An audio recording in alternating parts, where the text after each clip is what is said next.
আসসালামু আলাইকুম প্রাণের ভিউয়ার্স, কেমন আছেন? আশা করছি সবাই আল্লাহর রহমতে ভালোই আছেন।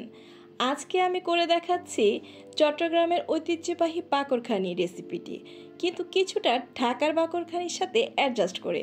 কেন বলছি? কারণ উপরের অংশটি থাকবে মচমচে, কিন্তু মাঝের প্রলেপগুলো থাকবে নরম কিন্তু সফট না, যা খেতে জাস্ট ওয়াও একটা রেসিপি হবে। আপনাদের সুবিধার্থে আরেকটা জিনিস বলে দিচ্ছি, এটা আপনি ওভেনেও করতে পারবেন, চুলায়ও করতে পারবেন, রেসিপিটি যদি হুবহু ফলো করেন। রেসিপিটি করার জন্য আটাও নিতে পারেন, ময়দাও নিতে পারেন, কিন্তু আমি ময়দা নিয়েছি। 5 কাপ ভরে ভরে ময়দা নিচ্ছি, স্বাদ মতো লবণ দিচ্ছি, 2 টেবিল চামচ চিনি দিব, আর 2 টেবিল চামচ গুঁড়া দুধ দিব। দিয়ে আমি ভালো করে শুকনো উপকরণগুলো মিশিয়ে নিব। একটু ভালো করে মিশিয়ে নেওয়ার চেষ্টা করবেন, তাহলে কি হয়, প্রত্যেকটা জায়গায় প্রত্যেকটা জিনিস ভালো করে পৌঁছায়। আর নিশ্চয়ই ঠান্ডা পানি দিয়েই করছি, নর্মাল পানি যেটা কলের ট্যাপের পানি সেটা দিয়েই গুলে নিচ্ছি।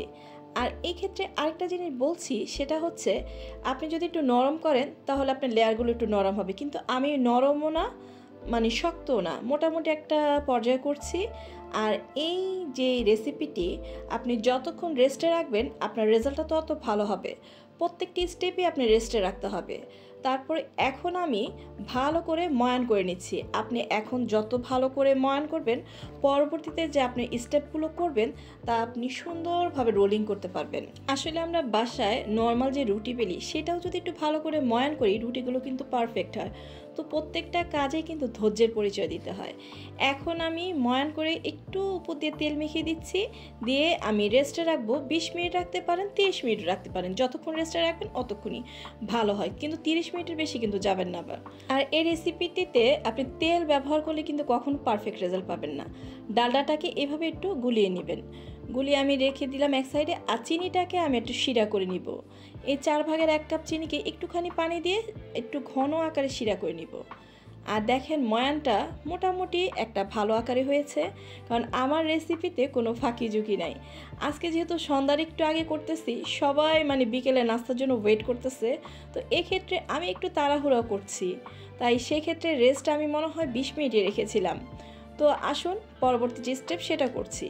প্রত্যেকটি গোল্লাকে ভালো করে এভাবে ঘুরিয়ে পেঁচিয়ে সেট করে কিছুক্ষণের জন্য রেস্টে রেখে দিবেন। তো আমি কিন্তু আজকে বেশিক্ষণ রেস্টে রাখতে পারিনি, ওই যে আমি বললাম। তো আমি এভাবে তেল দিয়ে এখনই বেড়ে নিচ্ছি।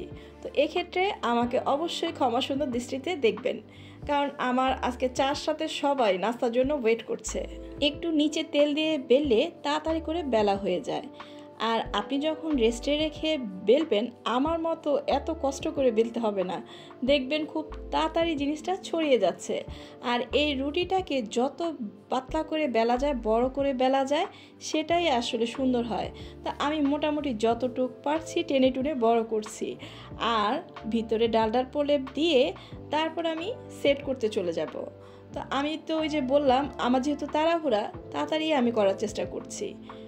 খুব সুন্দর করে ডালাটা একদম সব কিনারে লেয়ার দিবেন।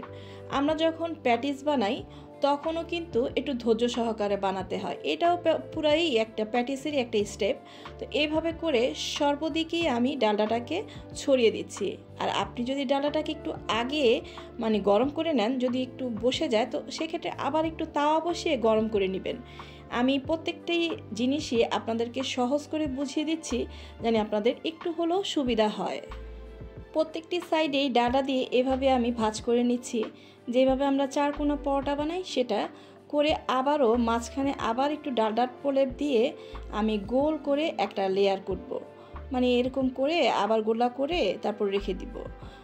রেখে আমি কিছুক্ষণ রেস্টে রাখবো। এখন তো রেস্টে রাখতেই হবে, না হলে তো পরে আপনার যে ছড়িয়ে দেবেন সেটা হবে না। এক্ষেত্রে যতটুকু সম্ভব এভাবে ঘুরিয়ে ঘুরিয়ে পেঁচিয়ে সুন্দর করে একটা সাইড করে রেখে দিলাম। একটুখানি তেল দিয়ে তারপর কিন্তু আমি রেস্টে রাখবো।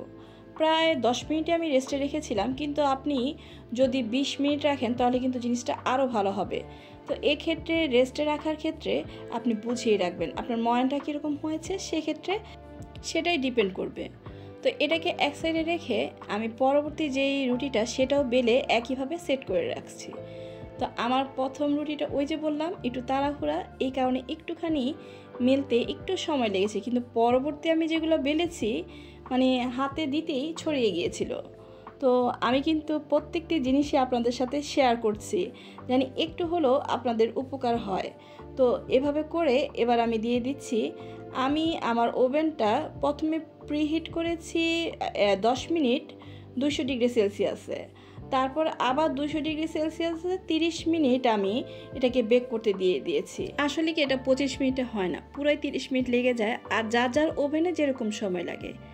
আর এটা হওয়ার পরে উপর দিয়ে যখন চিনির শিরাটা দিচ্ছিলাম, তারপরে কি বলবো আপনাদেরকে, আর ভেঙে দেখাতে পারিনি, ঘরের মধ্যেই কাড়াকাড়ি। চায়ের সাথে সবাই ওয়েট করছে, তোমার নাস্তা তো দেরি কেন, সবাই তো খেয়ে নিল, আর পরবর্তী যে 2টা বানাচ্ছ সেটা থেকে তুমি দেখাইও। তো একটু ওয়েট করে আমি কি করলাম, এটাকে সবাইকে দিয়ে দিলাম যে তোমরা খাও। আর এদিক দিয়ে আমি কি করছি, ওই 2টা হওয়ার পরে এগুলো আপনাকে ভেঙে দেখাচ্ছি। এগুলো যে কি দারুণ হয়েছে খেতে, জাস্ট একবার রেসিপিটি ফলো করুন আর আমাকে একটা কমেন্ট করে জানান, কারণ আপনাদের সুন্দর একটি কমেন্টই আমাদের নতুন পথে চলার অনুপ্রেরণা। আর ওই যে বলা, রেসিপিটি যদি ভালো লেগে যায় ফ্রেন্ড আর ফ্যামিলির সাথে শেয়ার করবেন আর বেল বাটনটি অন করে দিবেন। আল্লাহ হাফেজ।